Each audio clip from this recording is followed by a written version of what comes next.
మొన్న 3 రోజుల కిందట ఒక ఛానల్లో కొన్ని యూట్యూబ్ ఛానల్లో వెంకటరెడ్డి గారి అధికారులకు సంబంధించిన కొన్ని వార్తలు వచ్చినాయి. నేను మొన్న ఇలాంటి వార్తలను వేయకపోవడం మంచిదని చెప్పడం జరిగింది. నేను మళ్ళీ ఒక వీడియో రిలీజ్ చేయడానికి కారణం ఏంటంటే, సరే ఏం జరిగిందా ఏం జరగలేదని మనం పక్కకు పెడితే, దీన్ని మీద కొంత నేను వీడియో ద్వారా నేను కోరుతున్న ఏంటంటే, ఇప్పుడు గవర్నమెంట్ కూడా ఏదో సిట్ కమిటీ వేయడం జరిగింది. కొందరిని జర్నలిస్టులని అరెస్ట్ చేసినట్టు కూడా వార్తలు వచ్చినాయి. రాత్రి 11-12 గంటల నుంచి కొందరు జర్నలిస్టులను అరెస్ట్ చేస్తున్నట్టు వార్తలు కూడా ఇప్పుడు బయటకు వచ్చినాయి. నేను సిట్ అధికారులకు కోరుతున్న ఏంటంటే, కొంత మీరు కూడా కొంత ఆలోచన చేయండి. దీన్ని కొంత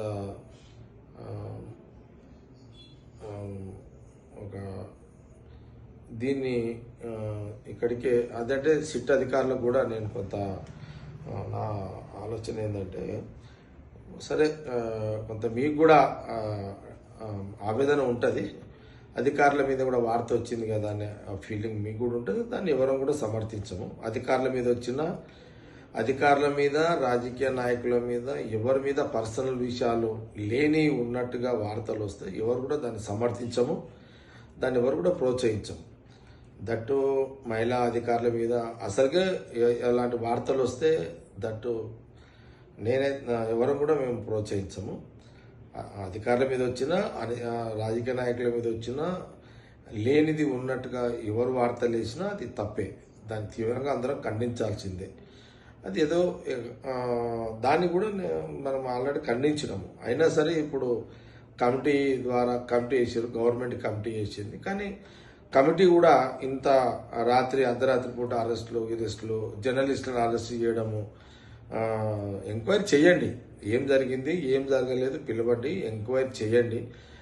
నిజాలేంది అబద్ధాలేంది ఎందుకు ఇట్లా అనేది ఎంక్వైరీ చేయండి. సిట్ అధికారులు మీ ఎవరైతే ఛానల్స్లలో వేసారో వాళ్ళ పిలిచి ఎంక్వైరీ చేయండి.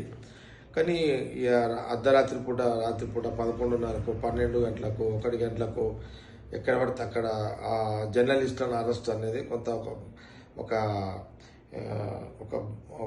భయంకర వాతావరణానికి ఇది దారితీస్తుంది. అర్ధరాత్రి జర్నలిస్టు అరెస్టు అనేది ఒక భయంకర వాతావరణానికి ఇది దారితీస్తుంది. దీని మీద సిట్ అధికారులు, డీజీపీ గారు అధికారులు అందరు కూడా నేను గవర్నమెంట్ కూడా ముఖ్యమంత్రి గారితో కూడా వారు కూడా అందరితోటి అధికారులతో మాట్లాడమని నేను కోరుతున్నా. సరే సిట్ కమిటీ ముఖ్యమంత్రి గారు సిట్ కమిటీ వేయడానికి ఏంటంటే, అసలు ఏం జరిగిందో ఏందో అని తెలుసుకోవడానికి వేసి ఉంటారేమో గవర్నమెంట్. కానీ సిట్ అధికారులు ఇంత అర్ధరాత్రి కూడా అందరినీ భయపడే విధంగా, భయాందోళన గురి చేసే విధంగా, జర్నలిస్టులకు భయపడే విధంగా ఈ అర్ధరాత్రి కూడా అరెస్టులు చేయడం ఎందుకు? సిట్ అంటే కమిటీ, అది మీరు ఎవరి మీద అయితే ఉందో వాళ్ళని పిలవండి, నోటీసులు ఇవ్వండి, పిలవండి. వాళ్ళని ఇన్ఫర్మేషన్ ఏది కరెక్ట్ ఏది రాగు, మీరు ఈ వార్తలు ఎట్లా ఇచ్చారు అని ఎంక్వైరీ చేయండి. దాని తర్వాత మీరు కేసులు చేయండి. కానీ మీరు డైరెక్ట్గా అర్ధరాత్రి పూట అరెస్టులు జర్నలిస్టులు చేసేసరికి అయితే జర్నలిస్టులో ఒక ఫీలింగ్ వస్తుంది, ఈ అర్ధరాత్రి అరెస్టులు ఏంది అని ఒక ఫీలింగ్ వస్తుంది. అలాంటి ఒక యుద్ధ వాతావరణానికి దారి తీయొద్దని సిట్ అధికారులు కోరుతున్నా. తక్షణమే ఇప్పుడు మీ కస్టడీలో ఉన్న అధికారులందరినీ కూడా వదిలేసేసి మీరు వాళ్ళకి నోటీసులు ఇచ్చి పిలిచి మీ దగ్గర ఏం ఆధారాలు ఉన్నాయి, ఏ ఆధారంతో మీరు ఇలాంటి వార్తలు రాస్తున్నారు అని అడగండి. దాని తర్వాత మీరు ఎలాంటి యాక్షన్ తీసుకుంటే బాగుంటుందని అప్పుడు నిర్ణయం తీసుకోండి.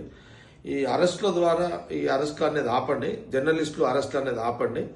ఇది ఒక రాష్ట్రము, ఇది కాంగ్రెస్ పార్టీకి, కాంగ్రెస్ గవర్నమెంట్కి కూడా కొంత ఇబ్బందికరంగా ఉంటుంది. ప్రతిపక్షాలు దీన్ని ఇంకో రకంగా తీసుకొచ్చే అవకాశాలు కూడా ఉంటాయి. కాబట్టి సిట్ అధికారులు కొంత కూల్ మైండ్ తోటి మీరు కొంత నోటీసులు ఇచ్చి వాళ్ళని పిలిచి ఎంక్వైరీ చేసి కేసులు ఏదైనా ఉంటే మళ్ళీ మీరు గవర్నమెంట్ తోటి మాట్లాడి అప్పుడు ఆలోచన చేయండి. ఈ అరెస్టులు అనేది మీరు ఆపితే బాగుంటుందని నా ఆలోచన. సిట్టాధికారులకు మీడియా ద్వారా నేను కోరుతున్నా, దయచేసి మా ఇంట్లో ఆడపిల్లలు ఉంటారు, మా ఇంట్లో ఆడపిల్లలన్నా మేము కూడా ఫీల్ అవుతాము. ఐఏఎస్ అధికారులు ఆడవాళ్ళం కూడా అనే దాంట్లో నేను 100% అది ఎవరు వేసినా తప్పే. ఐఏఎస్ అధికారులు మీ ఆడవాళ్ళకి సంబంధించిన ఐఏఎస్ అధికారుల మీద ఎవరు వార్తలు తప్పులు ఎవరు వార్తలు రాసినా తప్పే. నేను దాన్ని తీవ్రంగా ఖండిస్తున్నా. వెంకటరెడ్డి గారి మీద కానీ అధికారుల మీద రాసిన వార్తని నేను పూర్తిగా ఖండిస్తున్నా. అలాంటి వార్తలు ఎవరు రాసినా తప్పే. కానీ మీరు ఎంక్వైరీ చేసుకోండి, పిలవండి, నోటీసులు ఇవ్వండి, అని అడగండి.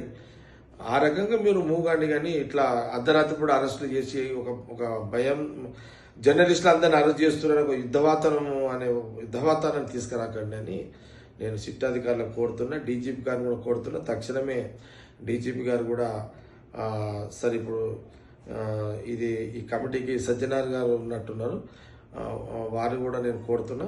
దయచేసి మీరు ఇమ్మీడియట్లీ కొంత ఇప్పుడు అరెస్ట్ చేసిన వాళ్ళని వదిలేసి మీరు అందరికి నోటీసులు ఇచ్చి మీకు ఎవరెవరైతే వార్తలు ఇచ్చారో వాళ్ళని పిలిచి మీరు వాళ్ళ దగ్గర ఏమి ఇన్ఫర్మేషన్ ఉందో ఆ రకంగా ఎంక్వైరీ చేయండి. కానీ ఈ రాష్ట్రంలో జర్నలిస్టులు అరెస్టు చేస్తున్నారని ఒక యుద్ధ వాతావరణాన్ని వచ్చే రకంగా అరెస్టులు చేయొద్దని నేను డీజీపీ గారికి, సజ్జనార్ గారికి, ఈ సిట్ కమిటీకి అంటే ప్రభుత్వానికి నేను ఈ మీడియా ద్వారా కోరుతున్నాను. ఈ రాష్ట్రంలో జర్నలిస్టులు అరెస్టు చేస్తున్నారు, అధికారుల మీద రాసిన వార్తలను వ్యతిరేకంగా జర్నలిస్టులను అరెస్ట్ చేస్తున్నారని ఒక యుద్ధ వాతావరణాన్ని రాష్ట్రంలో రాకుండా చూడాలని కూడా నేను డీజీపీ గారిని, సిట్ కమిటీ అధికారులను నేను ప్రభుత్వాన్ని కోరడం జరుగుతుంది.